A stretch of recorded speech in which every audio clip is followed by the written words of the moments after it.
Ahojte, volám sa Igor Stančík a som viceprezident pre ľudské zdroje v Tečku. V Tečku máme množstvo komunít, ktoré sa sústredia na mnoho oblastí. V tomto videu by som vám chcel predstaviť komunitu, ktorá sa volá Green Tea. Tak poďme sa na to pozrieť, čo to vlastne znamená. Ahoj Nika. Ahoj Igor. Green Tea, u mňa to evokuje zelený čaj. Súvisí to naozaj so zeleným čajom? Áno, radi pijeme zelený čaj. Ale okrem iného sa radi staráme o životné prostredie. Mali sme takú skupinu dobrovoľníkov, viacero zamestnancov nás oslovilo ako firmu, že by sa chceli nejakým spôsobom podieľať na zlepšení životného prostredia.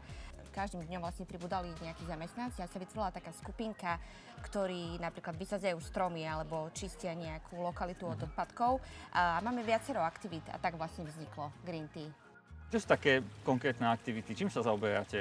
Napríklad sme boli sadiť stromy. Minulý rok aj v tomto roku sme spolu vysadili 800 stromov vo Vysokých Tatrách.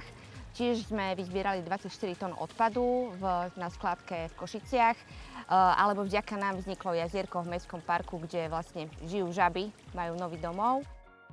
Nika, a aké aktivity máme tu u nás v kampuse? Naši zamestnanci si môžu požičiavať bicykle alebo môžu recyklovať textil v kontajneroch, ktoré máme umiestnené priamo v areáli.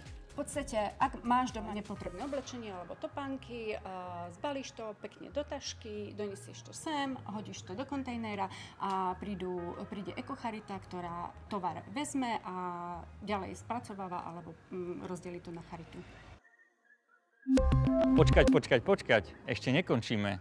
Na budúce vám predstavím ďalšiu komunitu. Máte sa určite na čo tešiť.